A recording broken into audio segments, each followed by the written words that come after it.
SSA సమగ్ర శిక్ష ఉద్యోగులందరూ కూడా ఒక వేదికపైకి వచ్చి దాదాపు 15 సంవత్సరాలుగా మీకు జరుగుతున్నటువంటి అన్యాయం కానీ శ్రమ దోపిడీ కానీ వాటిని నివారించడానికి మొక్కవోని దీక్షతో చేస్తున్నటువంటి శిబిర అధ్యక్షులు వెంకటేశ్వర్లు గారు, అదేవిధంగా సమగ్ర శిక్ష ఉద్యోగులందరూ కూడా మొదటి నుంచి వెన్నంటి ఉన్నటువంటి పిఆర్టీ తెలంగాణ సంఘ మీకు ముందు పనిచేస్తుంది.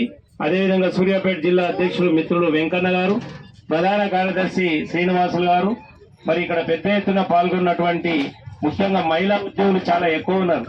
మీ అందరికీ కూడా ఉద్యోగాభినందనలు తెలియజేస్తా ఉన్నాను. నా పేరు చెన్నయ్య, పిఆర్టీ తెలంగాణ రాష్ట్ర అధ్యక్షునిగా మాట్లాడుతున్నాను.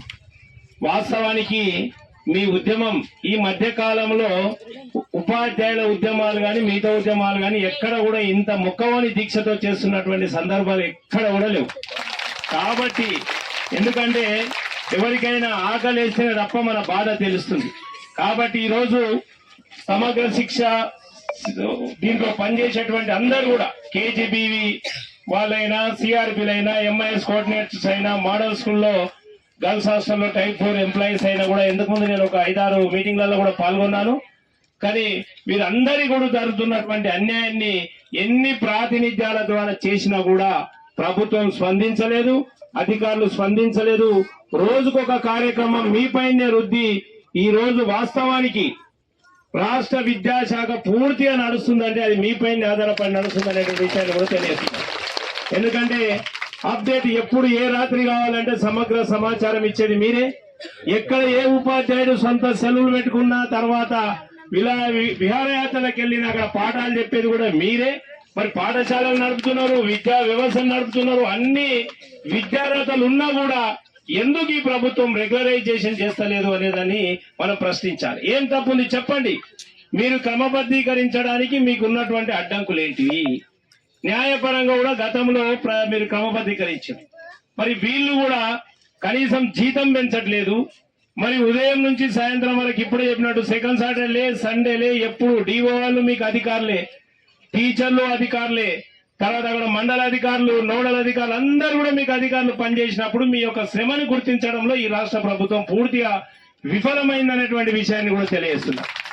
పిఆర్టీ తెలంగాణ రాష్ట్ర సంఘం మీకు ఎప్పుడు అందుబాటులో, చాలా సంఘాలు వచ్చి మాట్లాడుతున్నాయి, అందరి మద్దతు కూడా మీకు కావాలి. మేము మీ రాష్ట్ర అధ్యక్షులు యాదగిరి కూడా రెగ్యులర్ గా టచ్ ఉంటారు. రిప్రజెంటేషన్ చేస్తే మేము మీకు లెటర్ ప్యాడ్ కూడా చూపిస్తాం. ఎప్పుడు కూడా డిమాండ్ పెడితే 2 కానీ 3 డిమాండ్ మీద పెడతా ఉన్నాం. మేము తప్పకుండా వీళ్ళది రెగ్యులరైజేషన్ చేయాలని. కొందరు ఏం చేస్తున్నారు అంటే ఏదో 15-20 పెట్టే వరకు ప్రభుత్వం దృష్టి కూడా రావట్లేదు. కాబట్టి ఈ రోజు న్యాయపరమైనటువంటి అంశాలను తీసుకొని ఏమి మాకు అన్ని సౌకర్యాలు కల్పించి ఇంకేదో జీతాలు పెంచమని కాదు, మీరు రెగ్యులరైజేషన్ అయితే ఈ రోజు ఉన్నటువంటి 15 డిమాండ్స్ ఆటోమేటిక్ గా సాల్వ్ అవుతాయి. ఎందుకంటే ముందు క్రమబద్ధీకరించాలి. ప్రభుత్వ ఉద్యోగులుగా ఈ రాష్ట్ర ప్రభుత్వం వెంటనే గుర్తించాలి.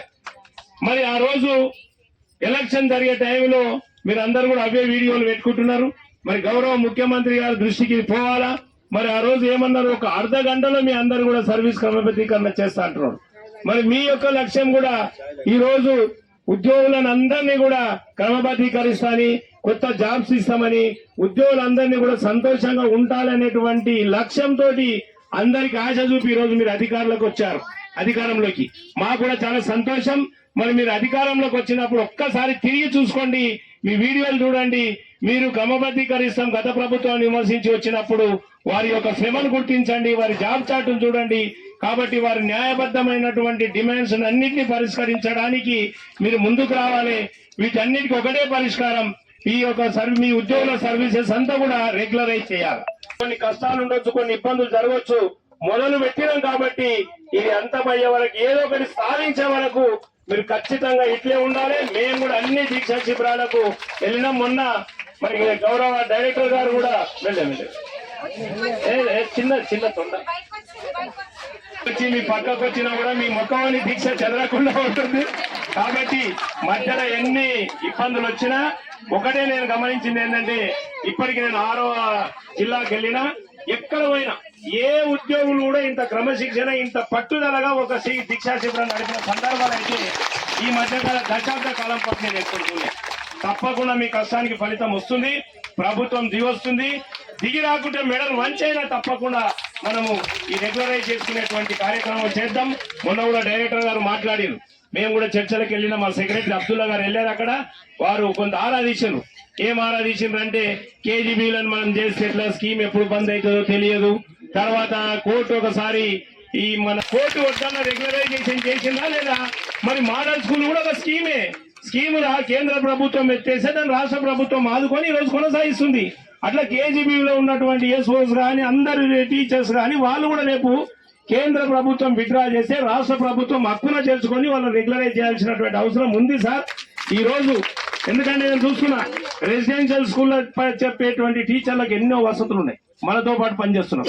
మరి వాటికి ధీటుగా నేను కేజీబీ పాఠశాల పోయిన ఎలక్షన్ ప్రచారంలో అక్కడక్కడ అంతకన్నా గొప్పగా పనిచేసి ఆర్ఫన్స్ అంటే వాళ్ళకు బేసిక్ మినిమం ఏం లేకున్నా కూడా కష్టపడి వాళ్ళని కూడా మరి రెసిడెన్షియల్ పాఠశాల గవర్నమెంట్ పాఠశాలల కన్నా ముందు తయారు చేస్తున్నటువంటి పిల్లల్ని తయారు చేస్తున్నటువంటి ఉపాధ్యాయుల శ్రమ ఎందుకు గుర్తించారని మేము మొన్న మాట్లాడినాం.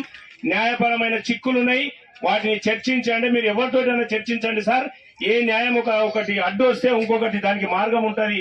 తప్పకుండా వాళ్ళని రెగ్యులరైజ్ చేయాల్సిందే మన ప్రభుత్వం, ఇప్పుడున్నటువంటి ప్రభుత్వం మరి వాళ్ళకి హామీ ఇచ్చింది కాబట్టి తప్పకుండా రెగ్యులరైజ్ చేయాల్సిందే. వాళ్ళు ఈ దీక్ష జిల్లాలు అయిపోయినాక రాష్ట్ర వ్యాప్తంగా వాళ్ళు చేసేదానికి మా ఉపాధ్యాయ సంఘాలు కూడా అన్ని దానిలో జత కలుస్తాయి. అప్పుడు ఇంకా ప్రమాణం అవుతుంది. కాబట్టి అతి త్వరలో రాష్ట్ర నాయకత్వాన్ని పిలిపించి చర్చలు జరపాలని, ఈ పాజిటివ్ యాటిట్యూడ్స్ ఇవ్వడానికి అవకాశాలన్నీ కూడా మీరు రిపోర్ట్ ఇవ్వండి. వాస్తవానికి మీకు కొంత ముందంజలే ఉన్నారు. ప్రభుత్వమే డైరెక్టర్ గారికి ఆదేశాలు ఇచ్చింది. ఆ సంఘ నాయకులని ఇంకా కొంతమంది సీనియర్ నాయకులను పిలిచి సాధ్యాలని